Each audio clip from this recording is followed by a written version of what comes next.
This show is made possible by Web Central, creators of beautifully effective websites for small businesses. Grab an exclusive listener deal over at webcentral.com.au/Timbo. And Key Person of Influence, a 40-week accelerator program designed to make you more visible, valued and connected in your industry. You can grab a free hard copy of their New York Times bestseller over at keypersonofinfluence.com/Timbo. 8 years ago, today's guest, Lizzy Abegg, had an epiphany that she needed to move to Byron Bay to help her little sis grow a struggling jewellery business. Well, that business is now called Spell the Gypsy Collective, and it's a multi-million-dollar fashion empire. Well, I said, welcome to a small business marketing show where successful small business owners share their souls to take your marketing straight to the lead. Now, here's your host, Mr. Timbo Reid. And welcome back, listeners, to another episode of Australia's #1 marketing show. I'm your host, Timbo Reid, but you, so much more importantly, you're a motivated business owner, ready to crank out some great marketing to build that beautiful business of yours into the empire it deserves to be. And as you know, if you are a listener of some time, that is exactly what we do around here. If you're new to the show, well, I think you're going to like it, particularly if you're a small business owner. Hey, big show today. We're joined by Lizzy Abegg, one of the founders of Spell the Gypsy Collective, which is a hugely successful fashion label out of beautiful Byron Bay. There must be something going on up there after my guest of a couple of weeks ago, the fellow from Source Bulk Foods. Now, Lizzy has enjoyed enormous success and a cult-like following since launching Spell the Gypsy Collective 8 years ago in a car park market, mind you. Also got feedback from a motivated listener who's getting results because they listen to the show. I love that. As per usual, there is marketing GOLD dripping from the ceiling over here at Small Business Big Marketing's HQ. So let's get stuck right in. Now, coming up, an absolutely inspiring chat with one of the founders of a business that I have no doubt you and I will be hearing a lot more of in years to come. But first, you know, one thing that all successful small business owners that I speak to have in common is that they never, ever stop learning. Now, whether that means reading books, listening to podcasts, hey, that's a good idea, or attending conferences and workshops, every one of them is of the opinion that the minute they stop learning is the minute they stop growing. So well done to you for listening to this podcast because you choose to continue to grow. But to that end, I would like to share a few ways that you could expand your mind in the weeks ahead. Now, the first one is OzPod 2016, which is ABC Radio in Australia are holding the very first podcast conference at their Ultimo studios, their head office studios in Sydney. They've got heavy-hitting presenters like Richard Feidler from The Conversation Hour, which is a great podcast, comedian and podcaster Meshel Laurie, and special overseas speaker Manoush Zomorodi from the Note to Self podcast, which is also a great podcast that I listen to. Not one I've mentioned on this show before, but I encourage you to take a listen. Now, the bad news is this is an invite-only event, and it's on next Friday. The good news, however, is that I'm going, and I will be doing an episode shortly thereafter on all the learnings that I take from that podcasting conference in the coming weeks. So stay tuned for that one. Here's two, though, that you can attend to expand that beautiful mind of yours. As I mentioned last week, I am taking another Create Freedom Through Outsourcing tour number 3 actually, to the Philippines. So I am looking for 10 motivated business owners keen to reduce their running costs, keen to remove themselves from their business, keen to create more freedom and joy in their lives, to join me. It's November 28 to 30 of 2016, and you can find all the details over at smallbusinessbigmarketing.com/tour. But there is only 10 seats. I know that there's a number of people circling already about to take a few of them, so I don't expect it to be empty for very long. It's a great tour. It's a number three. It's the third one that I've done. And I reckon you'll enjoy it if you want to grow that beautiful business of yours. The other thing I want to bring to your attention to help expand your mind is the Improve Online Conversions workshop that Web Central are holding in Melbourne and Sydney. These are incredibly inexpensive workshops where you learn about how Google works, how to plan an SEO strategy, how to convert website visitors into buyers. Who doesn't want a bit of that? These are on October 18 in Melbourne and Sydney. You can find out the details over at smallbusinessbigmarketing.com/Web Central and use the promo code all uppercase, Timbo16, the number 16, you get a 10% discount off an already ridiculously cheap price. Now, remember, as Confucius say, and I won't do the Chinese accent, but the mind once expanded never goes back to its original dimensions. So I encourage you all to keep on learning. Righto, coming up after this fireside chat, I share some feedback from a motivated listener who is getting results. But first, let's get stuck into today's guest, who is none other than Lizzy Abegg, one of the founders of an amazing business called Spell and the Gypsy Collective. Spell and the what, I hear you say? Well, Spell and the Gypsy Collective is a Byron Bay fashion label with a cult-like following.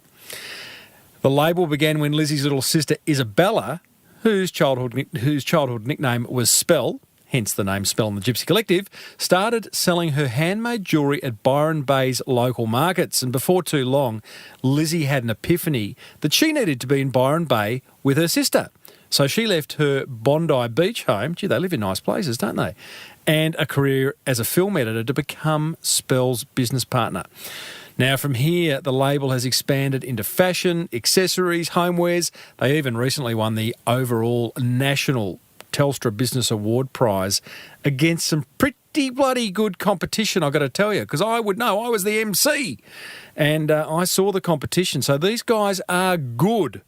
Now, Spell is consistently doing over $1 million a month, has 660,000 Instagram followers, and a flagship store in Byron Bay frequented by celebs from around the world. It's also, I reckon, a shining example of entrepreneurship and business passion in what is, I reckon, a notoriously tough and highly competitive industry in fashion. I mean, it's one of the most competitive industries around, and fickle. Now, we cover a lot of ground in this chat, from the early days of Spell to the importance of authenticity, to why we should avoid perfection, to some really critical factors in ensuring your marketing actually delivers. It's a good interview, I've got to tell you. Now, Lizzy grew up in a highly creative household, so I started off by asking her to describe what that was like.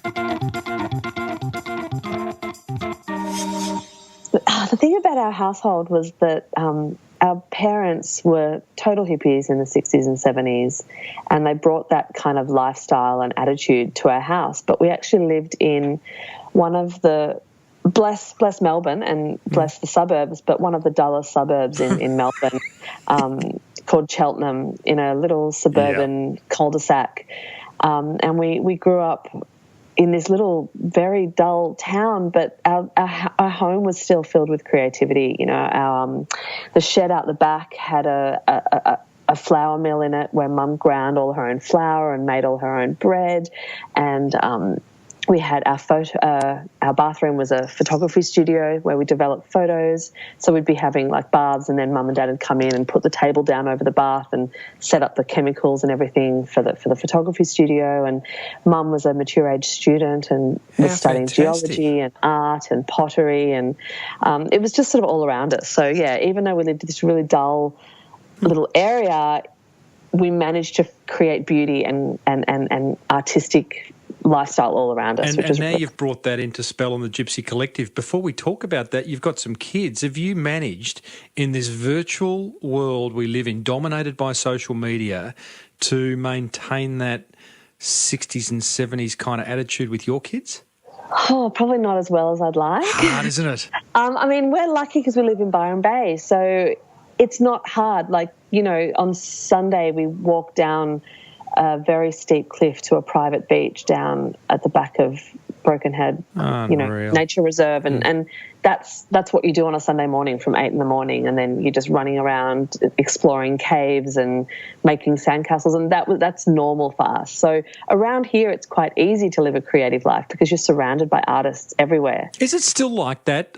Because Byron, you know, I'm sure even overseas listeners, in fact, my guest on today's episode that goes out is Paul Medeiros from the Source Bulk Foods, who also lives up your way. And, you know, is Byron still a hub of creativity and spirituality and freedom? Definitely creativity. I mean, I think there's definitely the spiritual side to it. Here, there's a lot of, you know, kind of not so traditional Western medicines around and all that sort of stuff. But creativity, I mean, our neighbours, if I look at our headquarters, the neighbours around us is a photography studio, an artist, Ahoy trader who does amazing, beautiful sort of beach-inspired art. Then you have a little kids label across the road that does bamboo kids wear with little gorgeous images on there. Like we're surrounded. There's a glass blower around the corner and a surfboard shaper around the other corner, and you can't turn around without bumping into another creative. And I'm not talking necessarily people doing tie-dye T-shirts, but maybe they're an architect or they're, you know, a graphic designer or they're another fashion label, or it's just, Talk to me about tie-dye. You mentioned it. Is it coming back? We brought out a few tie-dye I have pieces. no doubt. In the last week, just got a little kids collection, and we love it. It's so 70s and, you know. Well, it's 60s, isn't it?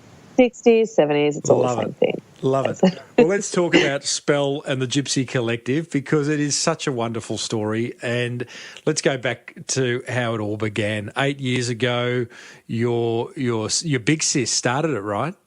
My little sis. You're your little sis. I'm the big sis. We're only 18 months apart, and she's got a twin sister, so it's all very confusing because we all look the same. Yeah. But she was my little sister, one of the twins, and she'd moved up to Byron Bay after deciding one day that she didn't want to sit in traffic anymore. Escaping Cheltenham. Yeah, escaping Punt Road traffic, actually. Oh, yeah. And she moved up here and had already started making jewellery and moved up to Byron and kept making jewellery and started selling it at the markets. So she was doing that already before I moved up. And how was that going for her? Was it just like a way of, you know, paying the rent? Yeah, and barely that. I mean, she was doing it more as a creative, just as a creative release, I guess. She was still working at a backpackers, which is where she met her husband. And she, you know, so she had jobs on the side. She was working at a video store and a backpackers and doing the jewellery and selling it at the markets. And the markets were only on once a month, so she needed that extra income from places, But she was kind of living her passion. It's what she's been put here to do, right? And that kind of kept her.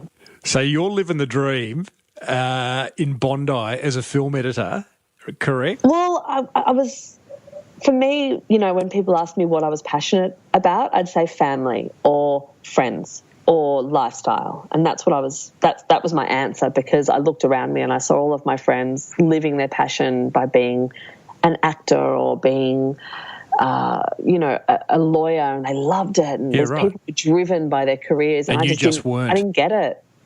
I just didn't understand why you would be. I just didn't know. I'd never felt it. And I didn't know that, I guess, I mean, as soon as when I moved up here and felt this feeling of being an entrepreneur or starting a business, it tapped into something that I'd never even really knew was there. Wow. You know, a lot of people will never feel that, Lizzy. Well, you were in Bondi as a film editor. You made a phone call to little sis one day.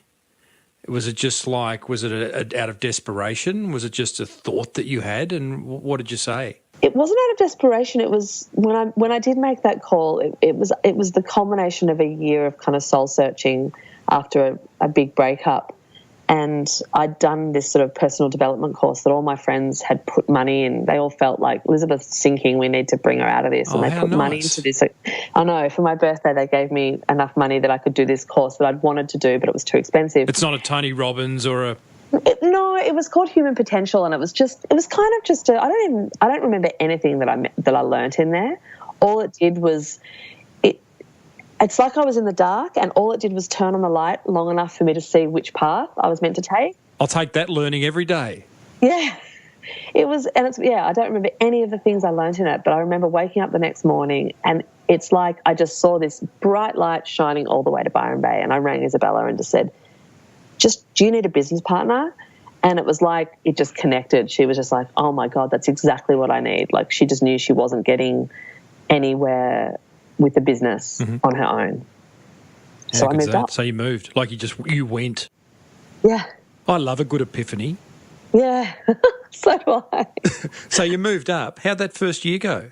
Two sisters working alongside each other? What did you bring to the party? Well, I just brought these ideas and just it's like, well, look, the next bit was out of desperation. I went up there. I was in debt anyway, and I went up there with no money, no job, no money, and Isabella had no money anyway, and so she just let me into the business without paying her $5. It was just nothing. Yeah. And all of a sudden I was like, okay, we need to make some money. It needs to go from not supporting one person to being able to support two people.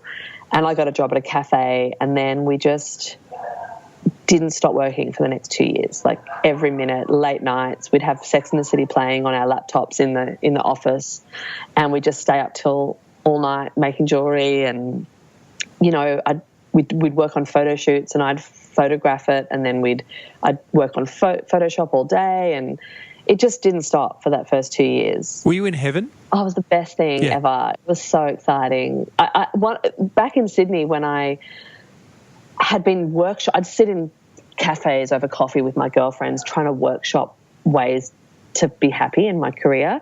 And it was really hard because the only thing that I was passionate about was Native American vintage turquoise jewellery. Hey, I love a niche. Yeah, and it was just too niche. And I was like, but how can I turn this into a career? And I remember going to a shop in Double Bay that sold this turquoise, and I sort of was like, I want to do this as well. And they're like, yeah, no, you can't do it. It's too hard. Don't even bother. And all of a sudden I was using turquoise to make jewellery, and I was surrounded by everything I love. And so would it be fair to say, well, it sounds like you both have, you're both high-end creatives. Who's got the business brain? I have the business brain, but I was yearning for creativity, and I think that the creativity now for me comes out of ideas. Yeah, right. Ideas for the business or ideas for product? Business, product, marketing. Everything, all marketing. Yeah. We'll love that. We'll be talking about that shortly. So, Lizzy, it sounds like a great move. 2 years of working your proverbial ring off, but enjoying every minute of it. Tell us about the moment, I'm assuming there was one, when you've looked Isabella in the eye and kind of had a little chuckle and gone, I think this is going to work. Oh, wow. I think it was pretty slow. When you say 2 years, I think it was probably 4 years that we kept saying for the first 2 years. I don't know where I heard it, but for some reason I was reassured by the knowledge that no business turns a profit for the first 2 years. I don't know why I thought that, but for some reason I heard it somewhere, and I was like, it's okay. We don't need to make a profit for the first 2 years because no one does. And so we just kind of kept going. And then it must have been 2 or 3 years, and we met with a lady who we'd got a contact, and she was an accountant. And she must have seen something in us because she took us under her wing, and she just kind of was like, no, you've got something really good here. Even though we still weren't making a profit, but she could see we were about to start making a profit. What did she see? Because, there's no shortage of anything in this world these days, right? So I say with all the love in the world, there's no shortage of fashion labels. Yeah. What did this accountant see? I don't know. I don't know what she saw. I think she probably saw the business model that we'd created without realising it. What was it? Well, the business model was every other, and look, I don't know, she had never worked with other fashion labels, so I don't think she recognised it as being unique, but most other fashion labels, when they go to market, they go and they try and get other shops to stock them. And so they go in and they create a wholesale business. And then as internet started to come to the forefront, they all went and got online stores as well. But we tried to get wholesalers, but we just kind of realised that we were getting more traction with our retail customers online than we were with our wholesale customers, and we just didn't bother. So we just said, let's forget about the wholesalers and just sell our product to the customers that we're meeting at the markets and then meeting online on blogs. And Makes all sense. of a sudden, I guess our profit margin allowed us to still to this day be 100% self-funded. So we were, Nice. the profit margin was 4 times anyone that was doing wholesale. And so it was the only way it meant that even though we weren't making a profit, we were very quickly getting to a point where we could create more categories and create more things because we had money coming in from these sales, and then being able to put it, and it all went back into the business. Oh, yeah. So we didn't, So you're we making didn't good pay you're ourselves making for the coin. first 2 years, Yeah. You're just putting it all back into the business. Yeah. Tell me, Lizzy, there were some happy times along that way. I could just see that workshop and Sex in the City playing in the background, 2 sisters working alongside each other.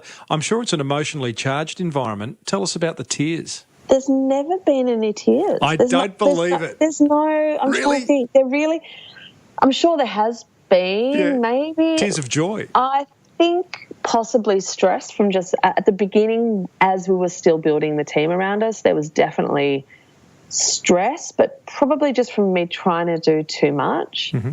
Oh, and then when the children came, when our kids came, and that's the tears. They're the tears right there. I forgot about that, having kids during all this. Isabella got pregnant first, and I remember moving into our new office, which is where we still are now, and walking in and just buying 2 big cans of oil-based white paint and tipping them on the ground, and then just getting a roller and just rolling the whole floor white, and then painting the walls one coat, and then realising this is ridiculous and getting someone else to come in and do the second coat. But she was at home with morning sickness. And to me, like sitting in the hospital with a 1-day-old baby, paying wages on my phone, crying, like that was the hard part. Yeah. But now we have a big enough team around us that it wouldn't be as scary to go back and to have another one. Tell us about team, because I know you considered team to be a critical success factor in Spell the Gypsy Collective success. When did you start employing, and how'd that go? Well, I mean, I don't know if we're allowed to say. We started employing backpackers just to help us start making the jewellery so that we could we were getting RSI in our wrists. We got a big order from Sports Girl one day just out of the blue. Nice. And, it was like 150 or 200 necklaces that take about 2 to 3 hours to make each. How does one, just hold the thought around team, how does one get an order from one of the biggest fashion retailers in Australia? Yeah, one of their buyers was at a local store, and Island Luxe, which is a real destination shopping experience in this area, and they saw our necklaces hanging there and contacted us, made an order. Yeah. The best marketing is a great product. Yeah. And we realised that we just couldn't make all of these necklaces by ourselves, so we contacted another jewellery maker in the area and got her to start helping us, and then we kind of was like, this is cool, we can get someone else to make the necklaces if we teach them how to do it. And that was our first thing, basically getting in girls, teaching them how to make jewellery, and then getting them to make product for us. And all of a sudden, instead of being able to make 3 necklaces for the markets, we had 12. And then and what we were doing, it was just putting all these, Spelly was designing necklaces and I was photographing them, putting them on the website, and then whenever we made one, we got the girls to make 6. Sorry, whenever we sold one online, because at the beginning it was like 1 order here, 1 order here, 2 orders here. And then we literally were just making them to order. But when we were making that one necklace, instead of making 1, we were making 6 and then putting it into our inventory. And then we just hired more people. And then one of the girls that we hired was a graphic designer in her former life. And we're like, we can now get her to do graphic design. And then it just, as the categories grew and all of a sudden we're doing clothes, another girl came and worked for us who came to intern with us from the UK. It sounds like people for you, it's been relatively easy. I speak to a lot of, and you've got 50 staff now, right, or 51? Now we have 50 staff. I mean, our recruitment process now is obviously like a well-oiled machine. It's great. You know, we go through fashion recruitment agencies, and it's really professional now. But at the beginning, it was like, your friend's an artist? Oh, well, maybe she'll be able to make jewellery. Bring her in. Is it fair to say that there comes a point where the brand means so much to a certain category of people that they're coming to you? Yeah, that's where we used to put our job positions on Facebook. That's how we used to get our staff. And our customers would be like, I want to come and work for you. Why don't you still do that? Why pay a recruitment agency when you could be doing that still? Because the people we need now, we need them to come with, you know, the people we're having to recruit now are the higher end managers. It's getting serious, isn't it? Yeah, that's what we've got to this tipping point where all of a sudden we had all these great, passionate creatives working for us, and we realised that we need a whole bunch of people to manage them all and allow their workspaces to be really, You know. You've got 50 odd people, all in Byron, right? I mean, the whole of the business is all the manufacturing done out of Byron? No, all the manufacturing. We've sort of backed off on the jewellery now. Once we sort of started to realise that all of our customers wanted clothes more than jewellery, we just kind of allowed jewellery to be like a little side category, and we went more into the garments. And we started getting our garments made in Bali. And we've now expanded to Bali, China, and starting to explore India. Wow. Because you've got clothing, bride, accessories, kids, homewares. It's a big... Yeah. How many SKUs? Oh, I don't even know. Hundreds. I'd have to get the girls to hundreds, probably. Yeah.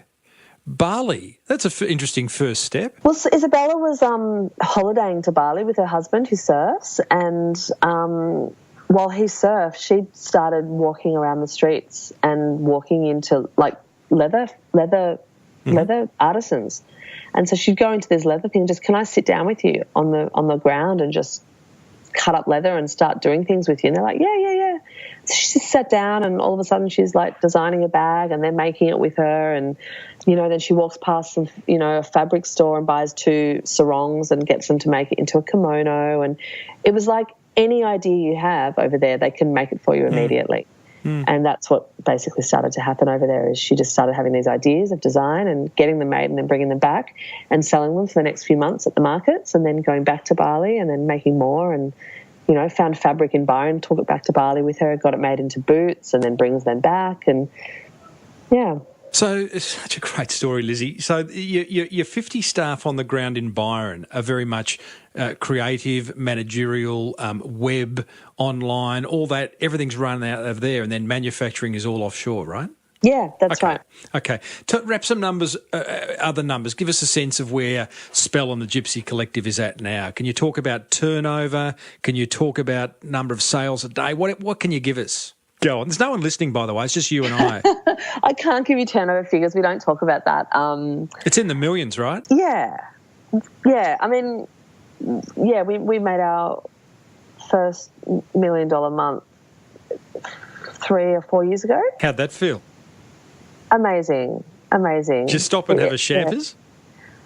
No, I didn't work it out till afterwards when I looked at the figures, and I was like, oh, wow, there you go. No, it was when we had that first meeting with our accountant, she sort of said to us, what's your 5-year goal? What do you want to achieve? What's your 5-year goal? Mm-hmm. And Isabella and I just said, what we want to do is we want to be able to pay our rent, and we want to be able to go and do photo shoots for our label all around the world and design at least 4 collections a year that we're really proud of. And that's what it's allowed us to do. And when we're out, on a tropical island shooting a collection that we're really proud of, it just feels like, yeah, we're winners now. This is amazing. What a great accountant. I'm guessing she's still with you, right? We've just moved on from her. Yeah. But she's still a good friend. She's been amazing for us. Is there a reason? When we won the Telstra Awards, we rang her up and said thank you. Oh, beautiful. You just outgrew her? Yeah, I think the main reason was when we started a US company, we needed someone who understood US tax law as well, and to have two different accountants was just going to be too messy. So we had to kind of move to someone who is an expert in US and Australian tax law. So let's talk about distribution before we finish on the all-important marketing. You're online and you've got a store in Byron Bay, correct? Yes. And you are wholesaling? Yes. Okay, all three. What's the split? Well, that's basically our business model, is the split being what it is, which is around 70% online. Yep. And the rest being wholesale in our retail store. Okay. And we work really hard to keep that split staying at that level. Wholesale started to blow up and we really had to cap the sales until our online caught up again. Yep. It was very easy to keep taking wholesale orders and all of a sudden you end up at a 50-50 split and all of a sudden you can't do your next buy. Well, and your margin's been shot. Well, that's what we just can't. We wouldn't be in business if we were a wholesale business. We know that. How long ago did you open a store in Byron? 2.5 years ago. Why? Well, the first office that we opened, which we're still in now, which is in the industrial estate in Byron Bay, and we had a front area which started off as a little retail store, and you'd get dribs and drabs of people in, but we know how many people shop in Byron. When you come up here, when I used to come up to Byron, all I would do would be shop, because it's just so much fun, because you can get into a different character. You don't buy the clothes that you'd buy in Sydney, like your Subi jeans and your white cool T-shirt. You come up to Byron, you want a big flowy dress and you want to just get into that holiday vacation spirit. And we could see that that's what everyone was wanting. And the overheads here were just so affordable. Like, I think we got our first shop for like $700 a week or something. Wow. And we're talking kind of Main Street-ish? Well, this is what we do. It wasn't Main Street, but we turned it into the Strip. Okay. That's really cocky. No, that's cool. How do you do that? No, there was already some wonderful boutiques down one end of the shop, but we kind of placed ourselves where we could afford it up the other end of the street. But it was just around the same time that a really cool cafe, Bayleaf, was opening across the road, and then around the corner was Ahoy and Island Lux, and now it's like a real little hub. But we've just moved away again, put ourselves somewhere totally different now than everyone else. Why? Well, we outgrew the space. Yeah. So it was a really small store, and because our brand is so online based, we wanted to give our customers a bit more of a tangible experience. And we've just purchased a little shop front at a little property just on the outskirts of the town area. And now when they come in, they can visit the courtyard, and we have activities every Saturday in the courtyard. Like, it's so much more of an experiential. So it's a destination. It's become a destination, for our customers. Can you imagine opening up another outlet somewhere? Yeah, that's definitely on our next little plan. That's our next plan, to open up a few similar spaces, in Sydney or Melbourne. Yeah. Do you love it? Yeah, I'm excited actually. It's the retail. There's so much talk about retail being dead, but I think if it's special, it can be a really special way to give a customer that usually shops online a really different experience. I think you're right. I think experience is a key word here, and I don't think retail's dead. People will always want to go out, interact, have fun, have that social experience. But I continue to be surprised and let down by retail experiences that I have, or lack of experiences. I mean, it's mind-blowing. I mean, at what point doesn't a shop owner get that the internet is a threat? I know. I think if the two work together, I mean, everyone talks about that buzzword the buzzword of the last few years being omnichannel. I think that this is a buzzword-free show, by the way, so just be careful on those. We'll have to take that offline if you keep it up. I know it's probably over that word now, but I think being able to offer that experience, that the in-store experience should mirror the online experience, or even the social media experience, and vice versa. If you've got all these beautiful images on your social media, and they go into your store and there's no heart or soul, then you're not you're not finishing off the sentence. Well, I think it's quite exciting. I mean, for me, it's Apple. I can go online and I like the Apple website and I like flicking through it, but then going into the store and having that real life experience, which matches what what I get online, that's exciting. So I can imagine for people who are into Spell and they love the website and they love your social media presence, then being able to come in and eyeball it would be really exciting. And that was people thought we were creating retail suicide when we moved out of the main strip. And, people talked about, well, what about your peel-off rate, as people peel off as they move further and further out of the main the strip. Old peel-off rate. Yeah, sorry, another buzzword. And one of my marketing girls used to work at Lismore Shopping Square, and she said, Elizabeth, the peel-off rate's going to kill us. And I was like, I don't know. I don't think that applies. I don't know what the peel-off is. I just was really special. I was only selling things in the market a few weeks ago. I know, peel-off rate, what? Let's talk marketing. You talk about the importance of authenticity of the Spell story. Now, authenticity, you want to talk buzzwords. I mean, that's a word that gets thrown around a lot. I get it, and I think authenticity gets an unfair run because I think it's important. But what do you mean by that?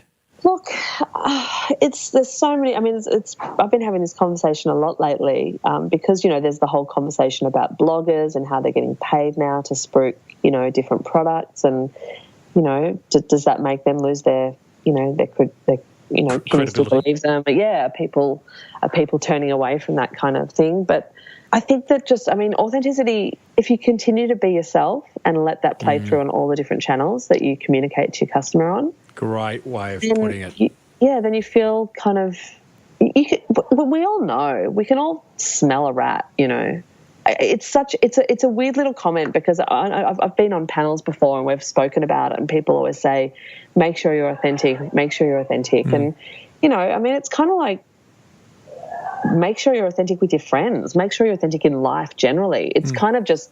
Be yourself. 101 living in the world. Isn't it? Yeah, it is. It really is.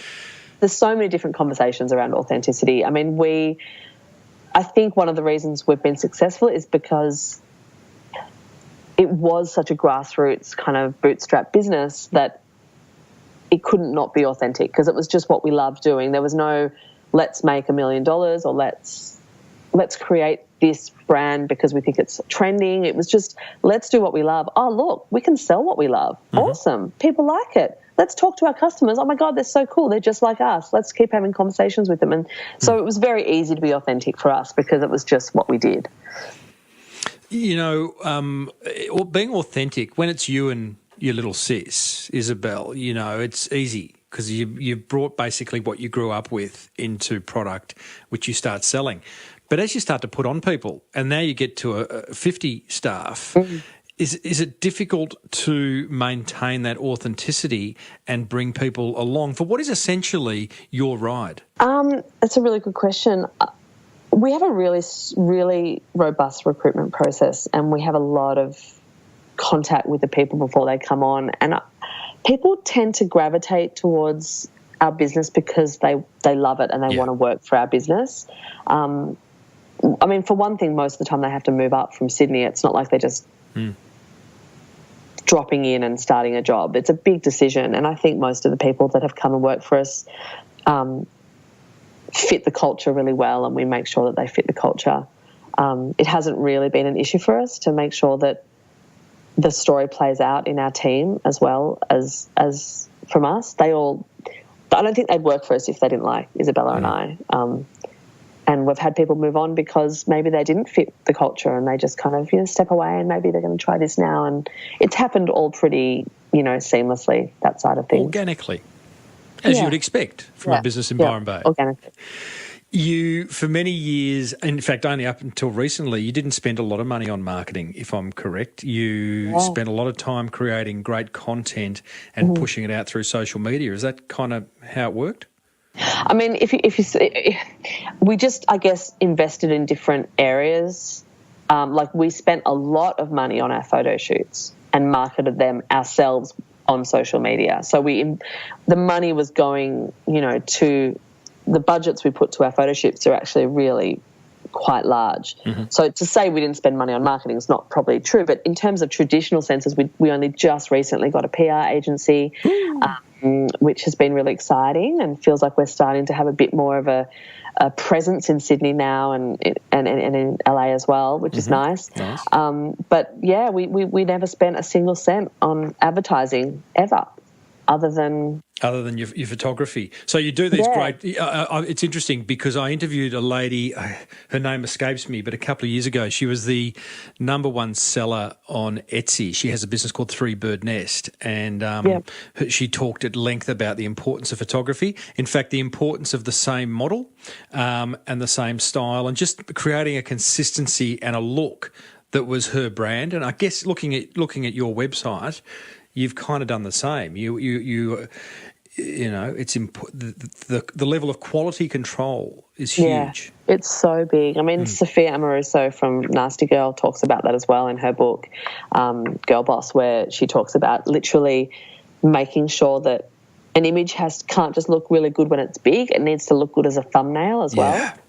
Because when you're scrolling through eBay and they're like this big, it needs to have a really good silhouette on it, that big where people can barely see any pixels, you know, and I would never have thought of that, you know, but it's like on Instagram, you've got these tiny little tiles and it needs to work as a feed. Almost all images that we create as businesses these days, whether it be a logo, a photo, an update, whatever it is, first and foremost, it's got to work on a small screen. Yeah. Oh, well, we've been going through that at the moment where I'm trying to drum it. You know, my graphics girls have these humongous desktop computers and I'm just like, get rid of them. I don't ever want to see one of those desktop computers again because, one, you need to create an image for me that looks good on not just my iPhone 6 Plus, it needs to look good on an iPhone 4. Yep. That's that big, you know. Yep. So that text is too small. That image needs to be portrait size, you know. We've got a rule now that they have to design the website for mobile first and then they can design the website for desktop. Like that rule. Love it. Tell me about the different social channels, Lizzy. What works best for you? Because you're on Insta, Facebook, Twitter and Pinterest. We're on everything, actually. That's a huge piece of advice I would give. Get on everything, even if you're not using it. Make sure you've got your handle. Oh, yeah. Grab your handle, your @tag, whether it's on Wanello, it's on Polyvore, it's on Vine, even those platforms that you don't think are going to blow up. No one saw Snapchat coming, but it's been around for a while, you know, so grab your handle, even if you're not planning on using it, because it can sit there and passively gather followers, you know. I don't think I've been on Google Plus once, but my husband set it up for me just because I was like, I can't do it on my own, just do it. I can't be bothered. It's too many. But the ones that you mentioned, they're the basic, they're the main ones. And the one that surprises me is Pinterest.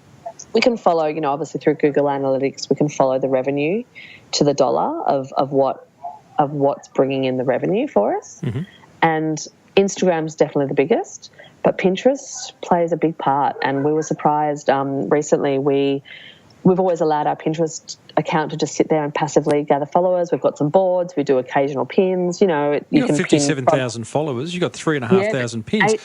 8 weeks ago, we had 25,000 followers. What did you do to double it? Giving it love. Yeah, right. Literally, in 8 weeks, we doubled the amount of followers we'd gathered in over 5 or 6 years, just by actively using it and being active on it. Which I was like, are you kidding me? So if we've been active on it and actually actively giving it love for the last 6 years, can you imagine? Well, exactly. And I reckon Pinterest gets a bit of a raw deal. I mean, it's always sort of the fourth or the fifth social media channel talked about. But one of the things it does, particularly for a business like you, it gives you boards or playlists, right? And you can you've broken it up into Wildflower, Bohemian Bride, all these different collections or whatever terminology you use, but it just makes sense. I could imagine it overtaking Insta if you really kind of put it drives traffic. That's all. That's what it does. It drives traffic to your website because anything that people pin from any of your sources, it will follow it back to you. So it's a backlink. Yeah. So no matter how many people pin it, 100 people could pin it, but if someone clicks on that image, it still goes back to your blog or back to your website. And we've just been shocked at how much just by giving it love it's blown up in the last few months. Do you have social media managers that are dedicated to individual channels? No. Yeah, well, we've just started. I mean, I've got one marketing girl who has been working with me for a year, and she's like a dynamo. She's amazing. And then we've had another girl who's been working in customer service and events, and she's come on now as part of the marketing team. So there's 3 of us now, and I still run everything, but I'm slowly starting to give platforms away to these girls who I now trust. Yeah. So Lulu's been running Pinterest, and she's been giving it the love, and she's now responsible for that. That's platform. amazing, Lizzy, that here you are, the boss of 50 people and a multi-million-dollar online brand, and you're running the social media? Yeah, well, the plan is to slowly allow... I mean, Instagram's hard because it's We've got been a my control voice. freak here, guys. Got a control freak. Yep. Yeah, I mean, Instagram's the hardest. I've tried to give it away to the girls sometimes and hand it over and say, okay, and then I just can't. I just go in there and go, okay, you should have posted that square, not rectangle. It's you should hard, have... isn't it? I don't like that comment. That's not the right grade. And all of a sudden it loses. It's the one I'm holding on to the tightest, but it's also the one that takes up the most time and, challenges my marriage. And, wow. When you're in the evening and you're sitting on the couch and you've got to do 2 posts that night and your husband's looking at you waving his arms like this. Yeah, And it's a romance bad. killer. Yeah. Sometimes I just go lock myself in a room and no one knows I'm there and just do 2 posts and then I can put my phone down. 2 things. I did ask you before we hit record about the name because it's quite interesting, your response. So the business is called Spell the Gypsy Collective. The domain name and your social media handles is Spell Designs. And if you go to the website, the header has just the word spell. It's all over the shop. That's another piece of advice I'd give to people is get it all really clear. We never did any branding. We don't have a branding guidelines or a style guide or any of those things in our business. We're just starting to work on those now. When we started, it was Spell. When we literally had an old, the clunky first website that we had that we couldn't even change ourselves. She had to go in and do it with HTML, and I started to try and learn HTML but couldn't work it out. And she created the web designer just thought of the name because she went to put in Spell and it was taken, and then she went to put in Spell Jewellery and it was taken, and so she just put Spell Designs, and all of a sudden that was our website before we even... It just was because it was already functioning, and we'd kind of got too far along the line to go back and change it. So the big learning here is it doesn't matter. Don't wait for all your ducks to be in a row. Focus on creating. That's really funny that you say that because my advice was going to be try and get it all in a row, but you're right. It doesn't matter. Well, clearly it doesn't. Confuse people. And I mean, the only reason it's Spell the Gypsy Collective, if I'm completely honest with you, is that when we started and we were Spell Jewellery, you type in Spell Jewellery into Google, you know what you get? How do you spell jewellery in the Northern Hemisphere and the Southern Hemisphere? Yeah. And it was just a nightmare. Or spell jewellery, like magic spells and, It was a whole big debacle. And I was like, okay, so I need to put something in our name that makes us Googleable. And for some reasons, Gypsy just kept coming into my head, and I was like, Spell the Gypsy. And then at the time, we had all these different artists in our office because we were subletting because we couldn't afford the rent ourselves. So I just called it Spell the Gypsy Collective because it just felt like a big collective, and it just stuck. And it still helps searchability. If people put in Spell, but if they put in Spell Gypsy or Spell Byron Bay or Spell Designs, or they can put in whatever, they're going to find us. Yeah, love it. And by the way, Spell, listeners, is Isabella's nickname. Is that correct? Yeah. Yeah, love it. Hey, one last thing. I noticed you've got a 230-page, beautiful-looking coffee table book that kind of covers the brand and the history to date. What was that? The thinking behind that? Well, we'd always wanted to create something for our customers that's sort of tangible, and all these images and amazing photo shoots with humongous international models that we've shot with, and it's all just on our blog at 870 pixels wide. So well, it used to be 870, now it's 1500, but it was all just online, digital, and we wanted to create something beautiful and tangible. So we had a friend who lives up here, again, creative community. She started Frankie magazine, and they left Frankie and started their own boutique publishing house, and they hit us up and said, do you want to make a spell book? Beautiful. And we're like, well, we've wanted to do that anyway, let's do it. And I said, we're only going to do it if it's like, I want it to be like, let's start and let's finish. Let's not let this drag on. And we did it in 6 months. Wow. From the first email to when it was published and we had our launch party, it was 6 months. Was it a good idea to do? We absolutely love it and we're so proud of it. Right. And there's not one page that I would change in the whole book. I wouldn't say that it was a huge money-making thing. It's something that, ticks along and our customers have loved. But it's not like, all the issues flew out the door and we made $1 million. It was just, it's there now and I can't see us making another one for quite a while, but we love it. Well, I love what you've done, Lizzy. Well done. It's a great story. You deserved to win the National Telstra Business Awards the other week, and I just think, like so many business owners that I speak to, I feel like you've just begun, Yeah, it feels like that as well. Good We're on you. exhausted, but it's just very Well, you've got a exciting. holiday coming up in Sri Lanka, so have a great time. Thanks so much, Tim. There you go, team. Lizzy Abegg from Spell and the Gypsy Collective.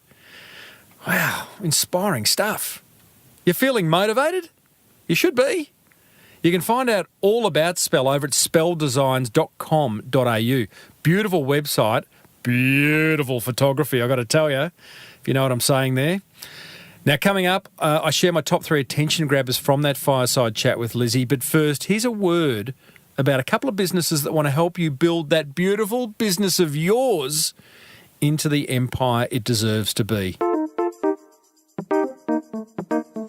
Support for this show comes from Key Person of Influence, a business accelerator program that reeks of success. I asked co-founder Glenn Carlson to share some breakthrough results. Every day, I'm seeing people posting evidence of the transformation from them being an operator to being a key person of influence. So, as a result of them publishing a book, they're getting invited to speak at global conferences that they've only ever dreamed of attending, let alone being a speaker at. Or an organisation decides to buy 3,000 of their new product that they would never have been able to take 3,000 orders if they were just a single operator. Or their pitch, getting them into a deal that is 10 times bigger. We see evidence of this every single day, and I look at this every single day to the point where it's become the water I'm swimming in. KPI, where the results speak for themselves. For a free hard copy of their Amazon bestseller, visit keypersonofinfluence.com/Timbo.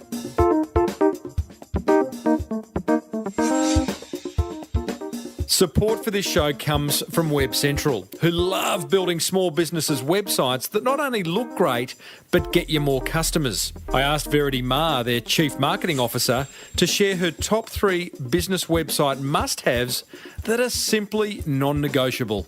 The 3 must-haves for an effective website, I think, starts with a clear call to action. So when you get a visitor to that website, what do you want them to do?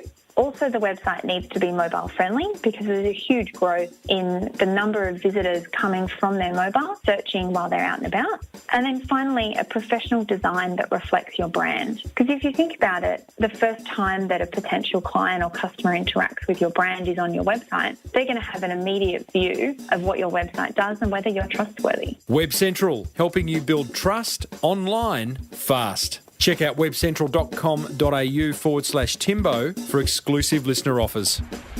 Now, my top 3 attention grabbers from that wonderful chat with Lizzy. Number 1, authenticity. I do love Lizzy's definition of what is a much overused word in marketing circles. Lizzy simply described it as being yourself. Yeah, easy. If you want to learn more about that amazing concept of being yourself, which sounds kind of weird, really, because it should be incredibly easy, then check out the episode I did with Julie Cross, aka Miss Sparkle, who goes deep into how to own your space. I'll put a link in the show notes for this episode over at smallbusinessbigmarketing.com/331. It's a great interview to listen to. Attention grabber number 2, small images. Lizzy's rule of designing for the mobile screen first is critical if you want your marketing images to work. And that applies to logos, taglines, photos, social media posts, everything. Design for the small screen. If you want help with that, check out webcentral.com/Timbo. They'll sort you out. Attention grabber number 3, perfection. Or should I say lack of perfection. I love the fact that the brand has multiple versions of its name. Spell the Gypsy Collective, Spell Designs. Now, whilst that's not ideal and a bit untidy, it hasn't affected them growing a multi-million-dollar fashion empire. So, if you're waiting for everything to be perfect before you make your next move, you might be waiting a long time. Instead, take a leaf out of Lizzy's book. So that's what grabbed my attention. I'm going to dare you to go over to smallbusinessbigmarketing.com/331 and leave a comment in the show notes. I'd love that. I know I ask all the time. Sometimes you listen. Sometimes I get 10, 20, 30 comments. Other times, bagel. Nothing. A big fat donut. That's okay. I know you're listening, but I would love to hear what piqued your attention. smallbusinessbigmarketing.com/331. Hey, before I share this feedback that a motivated listener has left me on the Apple iTunes store, can I just point you in the direction of a 70-second survey? Might be even quicker. That is sitting over at smallbusinessbigmarketing.com/331. If you've got time, go ahead and fill it out because it's going to help me create an even better show for you. It's got to be good. Hey, win-win. We like win-win. Now, I've got this listener review left for me, amongst many others, which I will get to over time. I've read them all. I just can't read them all on the show all the time. This one's from NJ Reid. No relation, but I'm going to call you Reidos. Don't know if it's a guy or a girl, but I'm going to call you Reidos because I used to get called Reidos at school. They say, 5 stars. Get your dictaphone ready because you'll need it, is the headline.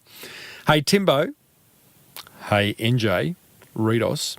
Finally, after listening to years of encouragement from you, my shell of lethargy has cracked and I've succumbed to the iTunes review for the Small Business Big Marketing Show. It's about bloody time! What took you so long? Years! Isn't it amazing? Great marketing lesson there. We can plant the seed now and it may not be reaped for years. Not a lot of... It's a sort of cold comfort, isn't it? Because we want everyone to act now. But, you know, not everyone's ready to buy now. But you've got to plant the seed. So you may as well start now. Back to Reidos. Not only that, but I've purchased The Boomerang Effect. That's my book. Thank you. And look forward to filling it up with scrawls, doodles, and highlights. Yeah, I do that. Get the pen out. Get my favourite pen out at the time. Or highlighter. I prefer pen. I prefer a nice thick ballpoint to scribble on my books with. Amongst my favourite episodes, how to build your personal brand. Wow, that's like episode 4 with Luke Harvey Palmer. Episode 4, that was 7 years ago, Reidos. I also liked how to sell a house using social media. Yeah, that was a good one. It was a bit of a smoky, that one. Came out of left of field, whatever they say. Didn't expect it to be good, but it was. And Tom O'Toole. Yeah, Tom O'Toole. I'm emceeing a conference in 3 weeks' time up in Byron Bay. You wouldn't believe it, would you? And Tom O'Toole is one of the speakers. The conference is for a past guest of this show too. Isn't it lovely? We're creating a family. I digress. Back to Reidos's iTunes review. I could go on. Why not? I do. That's me saying that. But the important point is each and every episode has unique tip bits. Say that fast. Tip bits. Yeah, there you go. But as you say, the key is in capturing them and then actioning them. Absolutely. That's where the magic lies, Reidos. Have been using video exposure to good effect in our industry, which is agriculture, to expose our people and systems. I hope you're exposing them in a good way. I know what you mean. Getting them exposure, building their profile. Video's good like that. Marketing can do that. It's good. Helps generate inquiry. It's a great time as unfortunately for us, agriculture tends to suffer a little from the let's do what we've always done syndrome. Well, Reidos, I'm not sure that is just peculiar to agriculture. I think many industries, many business owners go, yeah, we're just always done. Run another ad in the local paper. She'll be right, mate. Hey? Just another ad. We'll do another letterbox drop. We'll go to another networking event. Yeah, but then you get what you've always got. It's good to challenge the norm with some new marketing, and that's what I talk about a lot in the Boomerang Effect. You should buy the Boomerang Effect if you haven't, because it's a good book. Over at smallbusinessbigmarketing.com. Reidos, take care and keep up the undoubted hard work going on behind the scenes. Yeah, there is hard work going on behind the scenes. It's fun work, though. For me, it's a hobby. It's a hard hobby, and I love doing it. Cheers, Timbo, from a fellow Scotsman. I must have mentioned I had some Scottish in me. My mother's a McNaughton. She's 90. She was 90 yesterday, my mum. Got a big party for her this Sunday.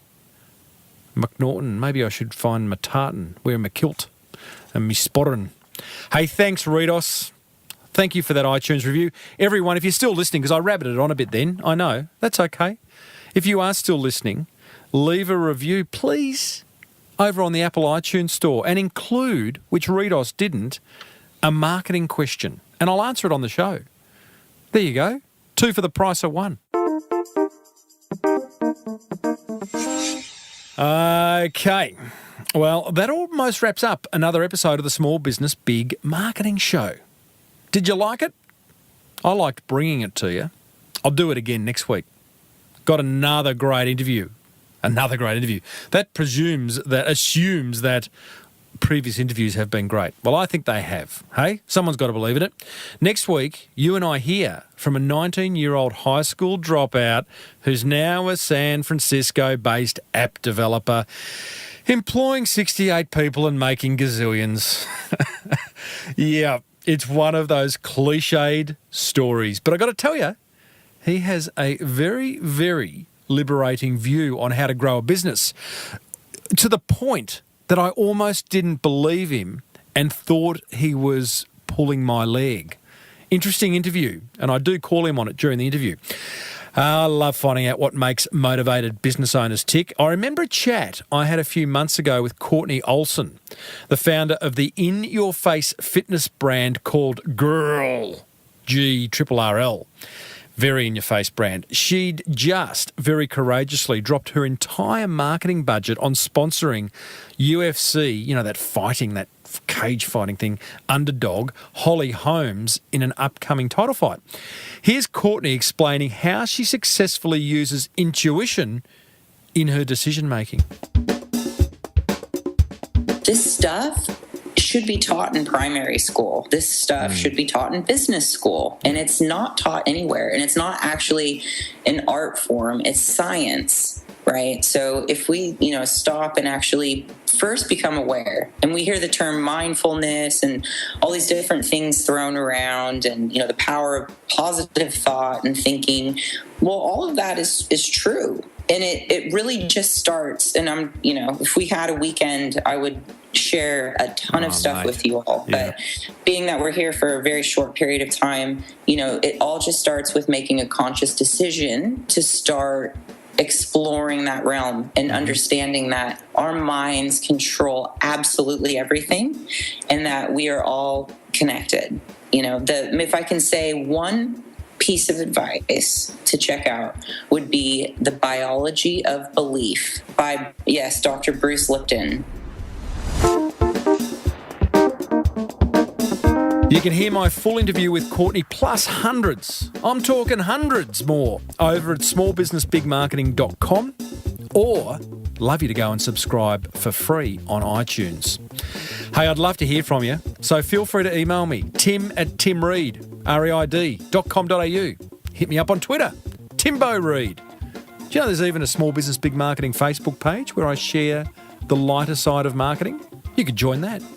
Hey, be sure to grab a free hard copy of the Key Person of Influence book over at keypersonofinfluence.com/Timbo. but only if you want to become more visible, valued and connected in your industry, you know? And remember, you are who Google says you are, so be sure to visit webcentral.com.au/Timbo if you'd like a custom website built and managed for you. If you love the Small Business Big Marketing Show, then go and pay it forward by letting another business owner know about it. Until next week, I'm Timbo Reid, always have been, always will be. Thanks for listening to the Small Business Big Marketing Show. May your marketing be the best marketing. Bye for now.